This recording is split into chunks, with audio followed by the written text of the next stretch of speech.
Okay, good evening, everybody. It's David, and welcome to our product training webinar.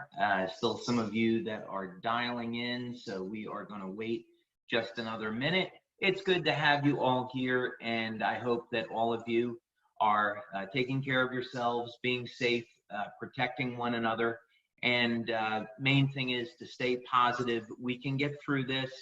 And there are certainly many options. If you haven't seen the webinar that I did 2 weeks ago, and also as well as last week, where we discussed options for protecting yourself against the coronavirus and COVID-19, please go ahead and go to our YouTube channel and check that out. There's many options that are available for protecting your environment with things like ozone air purifiers and many natural antiviral compounds that are known to kill viruses, even some specifically that have been tested against other coronaviruses.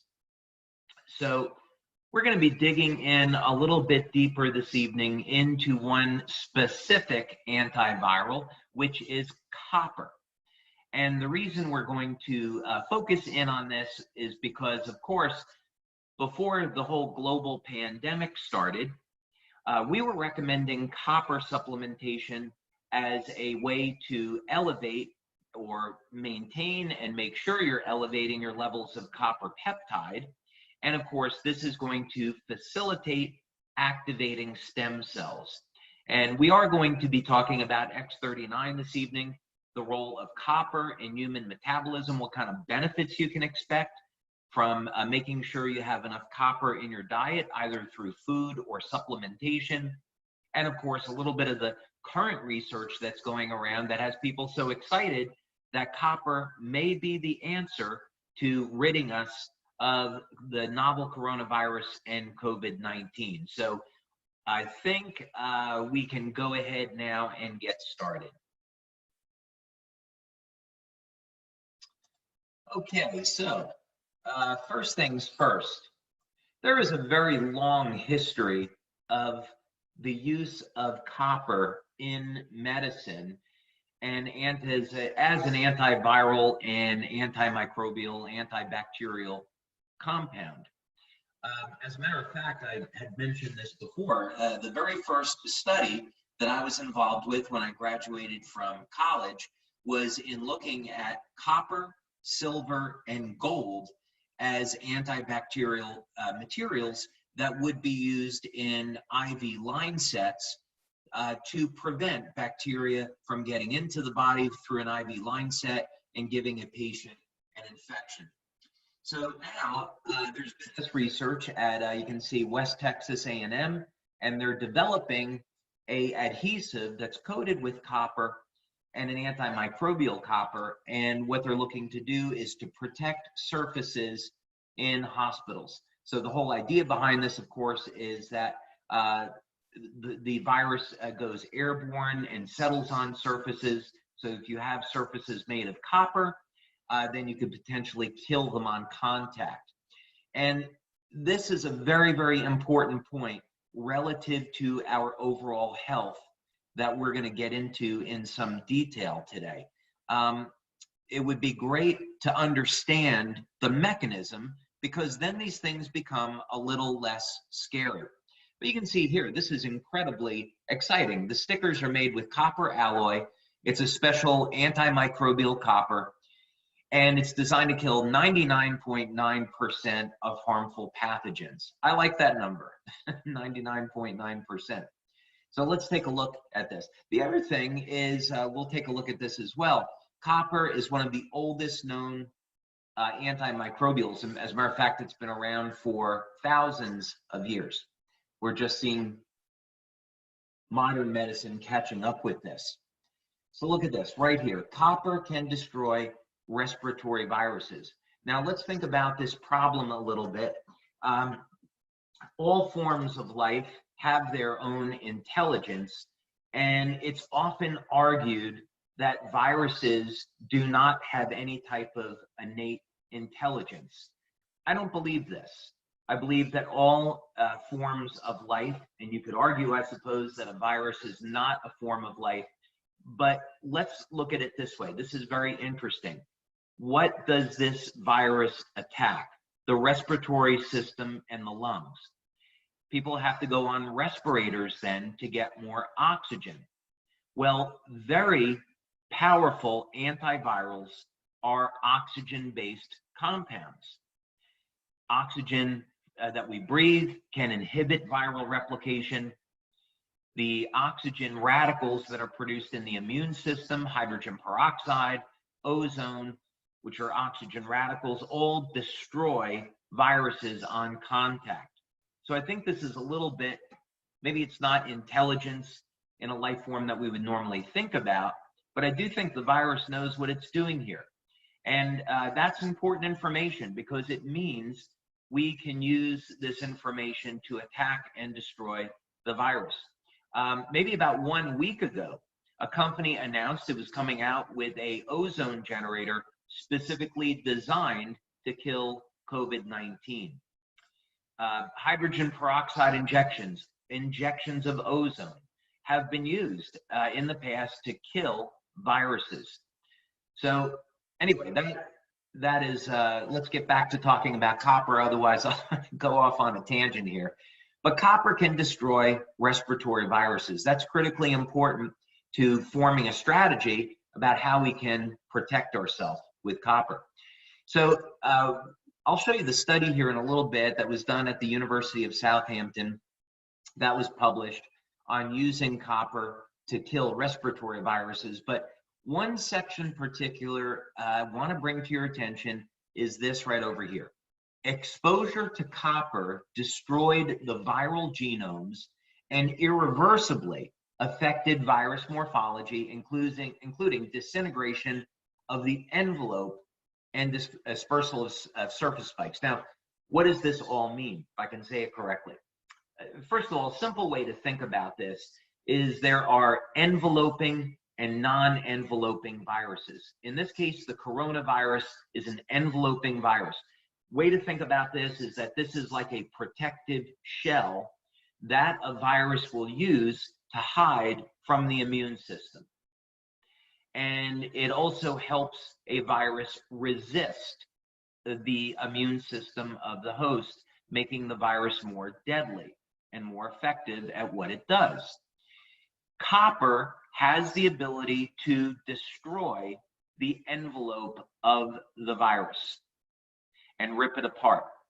Now that's important because without that envelope, now the virus is exposed to its environment, and now the virus, now the immune system can go ahead and attack the virus. Now, furthermore, copper is capable of unwinding viral DNA. And this means that the virus can be rendered inactive almost immediately. So this is remarkable that such a simple molecule, copper, the correct copper ions, are capable of having this type of potent effect on a virus. So we shouldn't even though it's simple, we shouldn't overlook it. All right, let's move on here a little bit. And one thing about this article that I wanted to bring to your attention is right over here. Copper has been exploited for health since ancient times, and even in ancient Egypt and Babylonia, soldiers would put copper into their wounds to reduce infection. Now, in more modern times, currently, there are starting to be wound dressings and bandages made with copper. And as a result, these dressings are designed to inhibit infection. Now, there is a study on copper peptide, which is what we elevate with X39. And what's so interesting about this is, let's say that you take an open wound in the body, and in this clinical study, it was discovered that there was about a 38% chance of an infection. When you inject copper peptide, which is what X39 elevates, the incidence of infection goes down to 3 or 4%. So copper peptide, as a carrier of copper, is extraordinarily powerful at reducing infection. Now, of course, this refers to bacterial infection and not a viral infection, but still, case in point, copper has been known since even ancient times as having these medicinal properties. And not really up until recently, modern medicine has been willing to look at this as a way that we could push down viruses and bacteria. Okay. Now, here's this study that we referenced a little bit earlier from University of Southampton. And again, it gets into a little bit more detail here, talking about how copper surfaces, not in the body, but copper surfaces can be an effective way at destroying different types of viruses, respiratory viruses, which of course is what we're all concerned about now. Not only the coronavirus, but SARS and also MERS. So there's a common thread here to the way that copper works. And drugs are often targeted to work one specific way. But copper, on the other hand, as it gets into the body in the form of an ion, it's the electrical properties of the copper that's making it so effective. So it'd be very easy to see that because of its electrical properties, it has a very broad range of applications in killing harmful pathogens. Simple, very, very effective. And then again, here is yet another study. Now, this one I wanted to bring up because many people like to use things like silver colloid as antivirals. And silver colloid has a very, very long history. Some people make it at home, and it's very simple and inexpensive to make, and it's very useful as a way to destroy harmful bacteria and harmful viruses. So this study was just taking a look at both silver and copper. Now, of course, this webinar is about copper, not only because of it's a powerful antiviral, but because with copper supplementation, we're making sure you get enough copper in your diet. This is also going to benefit the results that you're seeing with X39. So let's talk about that a little bit. We don't want to dwell completely on COVID-19.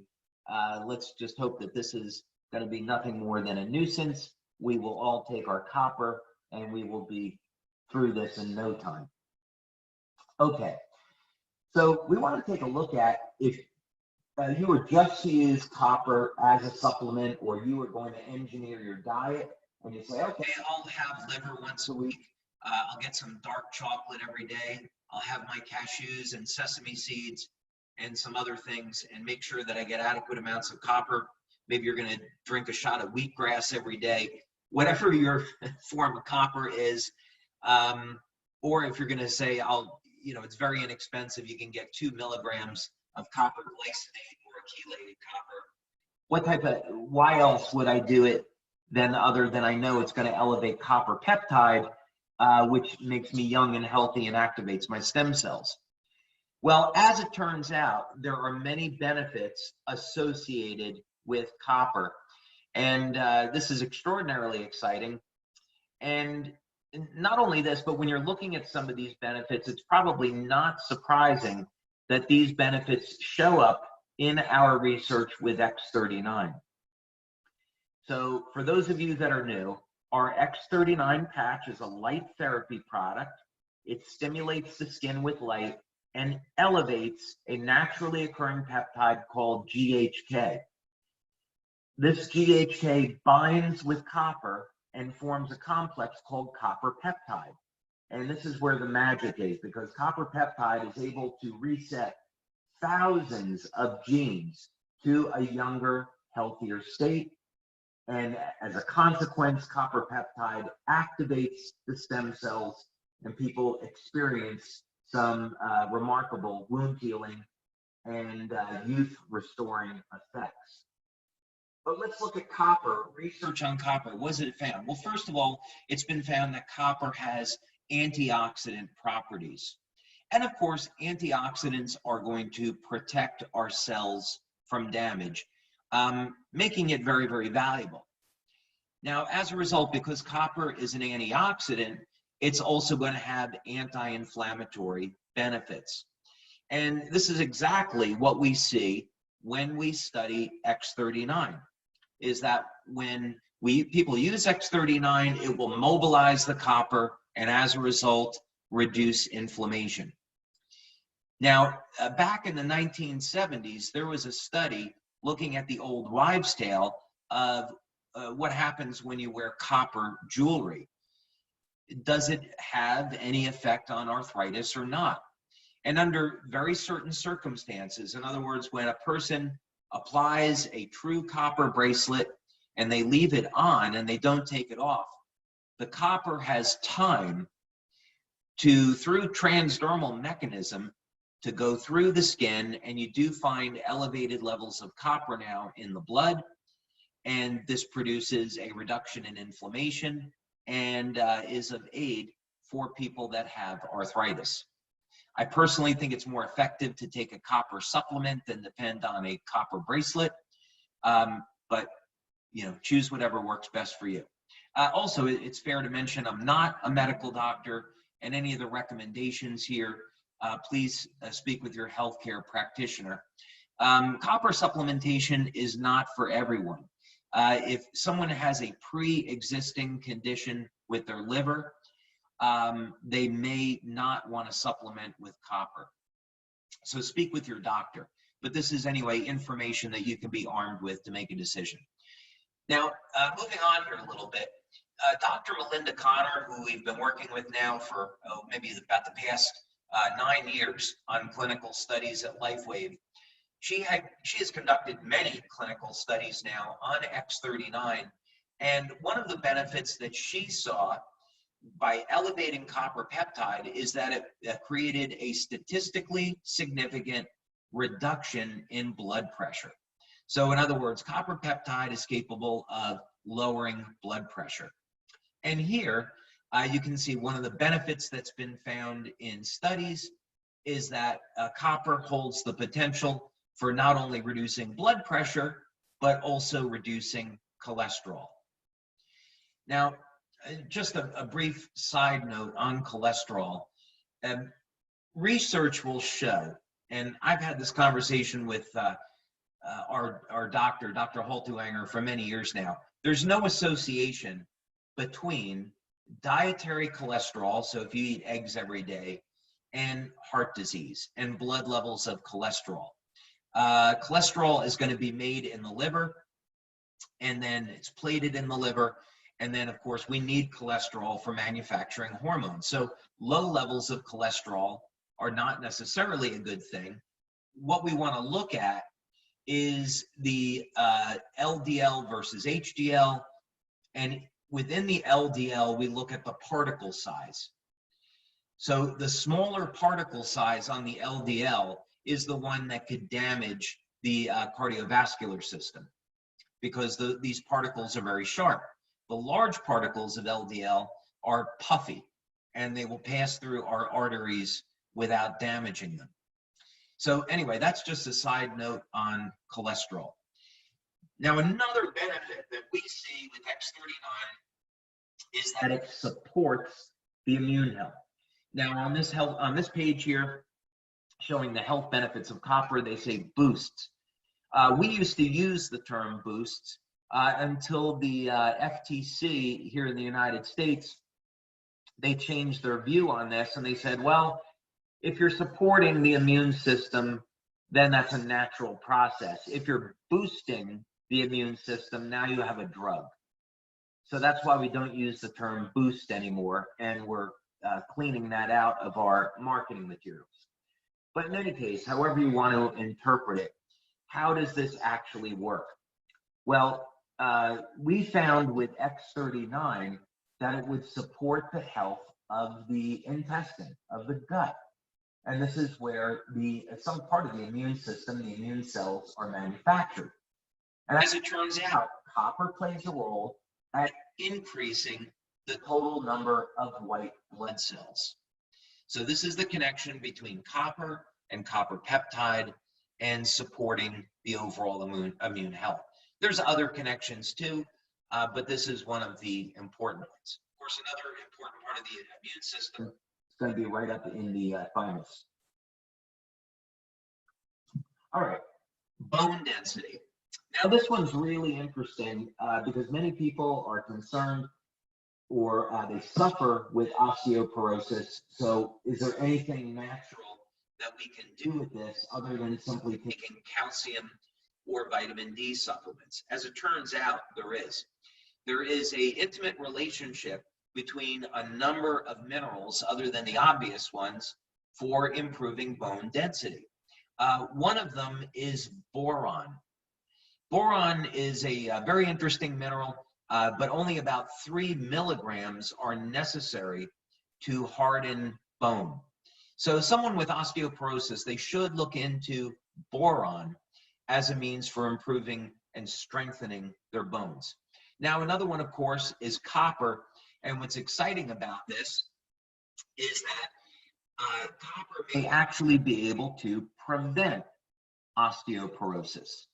Now, I suspect one of the links that's going to be discovered is that it's not just the copper ion that's doing this, but it's the ability of copper to bind with copper peptide, and the increase in stem cells is leading to an improvement in bone density.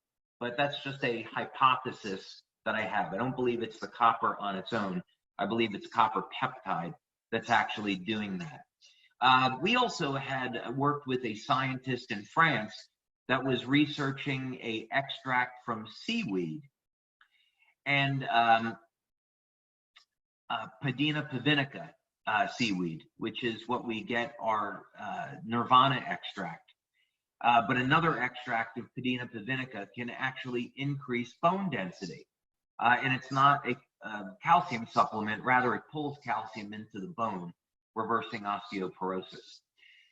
Okay, now here is a big one, and saying this simply, collagen is perhaps one of the most important and overlooked anti-aging and age reversal nutrients known, because collagen production starts to shut down at about age 25, and as a result it leads to the collapse of the structure of the cell. So this is really referring to a biophysics mechanism rather than biochemistry. But suffice it to say that most people don't like it when they get a reduction in collagen because they start to develop lines and wrinkles. But the fact of the matter is that collagen is the most abundant protein in the body. This is happening inside our body, not just on the skin. And if we want to have rapid wound healing and supportive wound healing, we need to elevate our collagen. And no surprise here, copper is found in the skin and plays a very important role in elevating collagen. And of course, again, the mechanism here is that copper is binding with copper peptide, and copper peptide is turning on production of collagen and stem cells. And finally, on this last slide, and then I'm going to go over to last point, and then I'm going to go over to something else on zinc. But of course, we spent some time recently talking about the study that Dr. Gaetan Chevalier did on the remarkable benefits of X39 on brain cognition. And so what happens here is that copper peptide is carrying the copper into the brain. They're going to have very powerful neurological effects. And we see, even after just 3 weeks of using X39, dramatic changes in the health and function of the brain. Now, there was one last point here that I wanted to bring up, and it has to do with zinc. Some people out on the internet are recommending taking very large doses of zinc, like 50 milligrams of zinc. And I do not recommend this. Again, I'm not a medical doctor. I do research. in this field, and you can consult with your own healthcare practitioner, but I believe this is contraindicated. And reason for this is that it's been found on coronavirus that too much zinc can actually be used by coronavirus to embed itself into the tissue and foster the infection. Smaller amounts of zinc are okay, but not too much. And actually, too much zinc anyway will depress immune function. So stay away from larger doses of zinc until more information on this is available. Small amounts of zinc are okay. All right. So I want to thank everyone for being here this evening. We will go ahead and see that there are a few of our members here that have been on webinars all day. Congratulations. That is not an easy feat.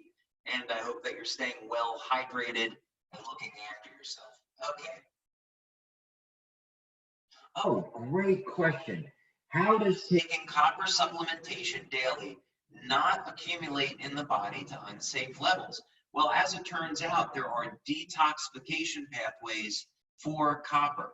As a matter of fact, when we were launching X39, one of the clinical studies that we pointed to was where an injection of 50 milligrams of copper was given. Now, the daily recommended amount of copper is less than 1 milligram today, although 50 years ago, 70 years ago, it was 3 to 5 milligrams daily and up to 10 milligrams non-toxic. Anyway, in this study, 50 milligrams was injected, and within 4 hours, all of that excess copper had been cleared from the blood. So suffice it to say that the body does have detoxification pathways for copper. So someone's saying here, should you add zinc along with copper glycinate? Under normal circumstances, I would say yes.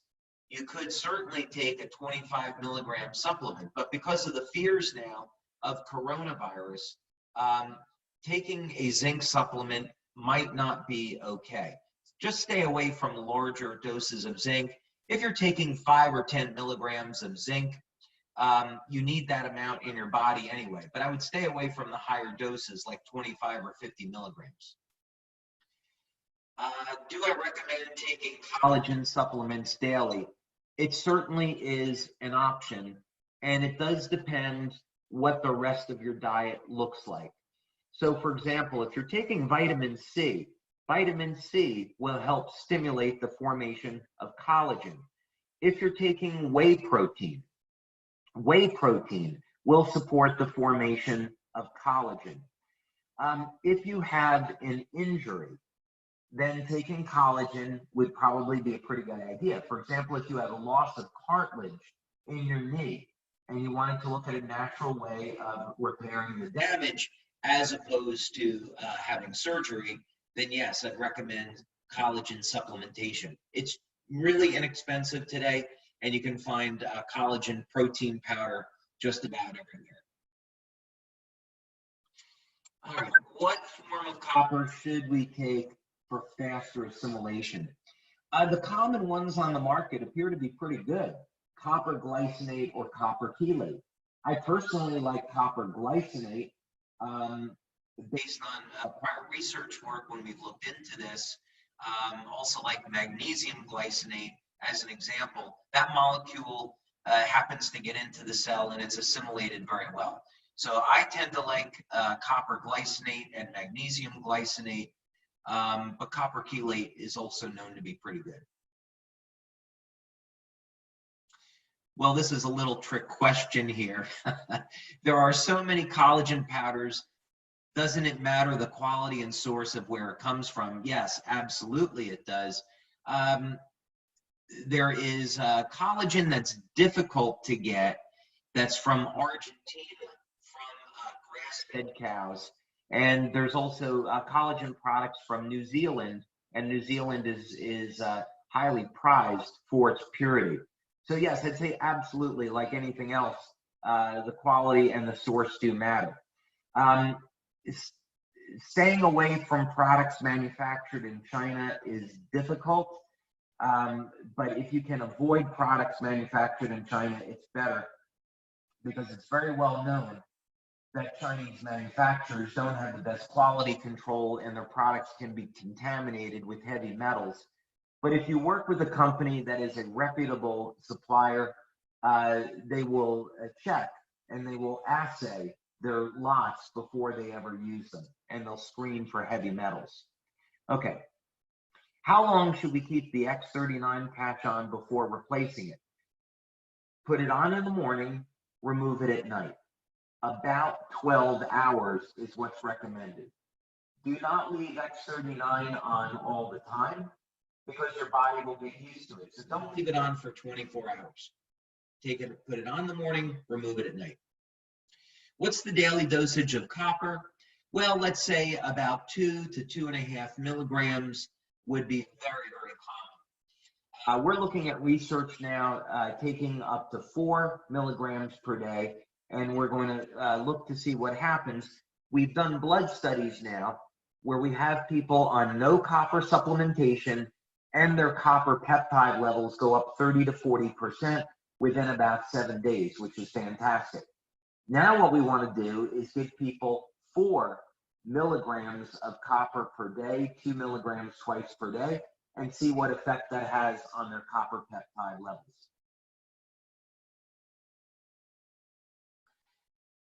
Let's see. Hi, David. I know you take 5 to 7 milligrams of copper per day. How much magnesium glycinate? Yeah, so I vary with this. I take a 2 milligram supplement of copper midday, and then 2.5 milligrams with dinner.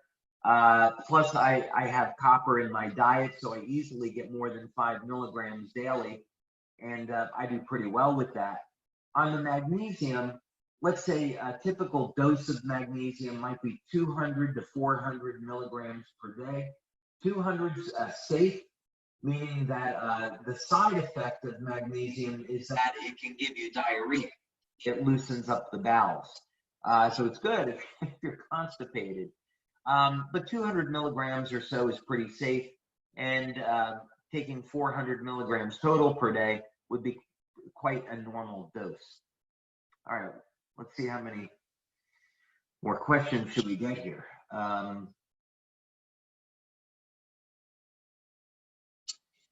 we classified as a class 1 medical device? We self-declare as a general wellness product. This is a category that the FDA established back about 5 years ago now. So we are a general wellness product. That's an FDA category today. How would you apply the X39 to help a meniscus injury? Would you put one on each side for how long? Okay, so we don't recommend our products for the treatment of any type of medical condition. You'd have to speak with your doctor. If you're going to use X39 to assist with the healing of the injury, our studies show you can really put it anywhere. So you could put it directly on the injury if you wished. Another way to do it, you could put an Eon at the point of pain, and then you could put a X39 parallel to that, or on the back of the neck or below the belly button. Would larger patches work better? How did you pick the particular size? Yeah, you know, this is part of experimentation. You do not have to stimulate a very large area of skin. In fact, you can activate receptors in the cells, which is little as 1 packet of photons. So larger patches are not necessarily more effective.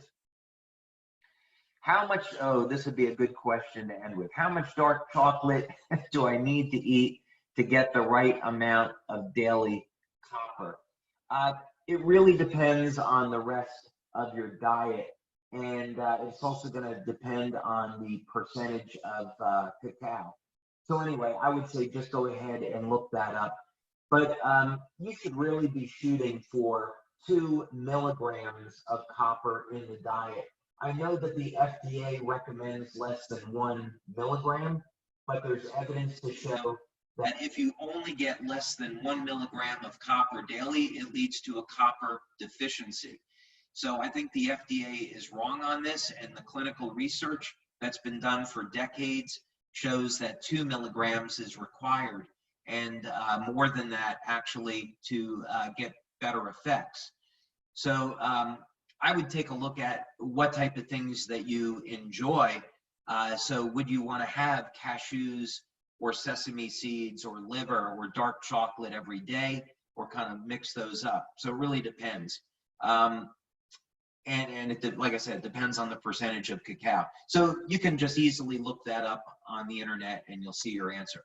Okay, we are past the bottom of the hour, so time for me to go. Thank you for all your questions. Thank you for being here. I wish all of you well. Stay safe, and remember, stay positive. We're going to get through this. I know this global pandemic has a lot of people with causing a lot of anxiety and stress right now, but we're going to get through this. We're going to be fine, and there's lots of tools available to protect yourself and protect your family. So thanks so much, and have a wonderful evening.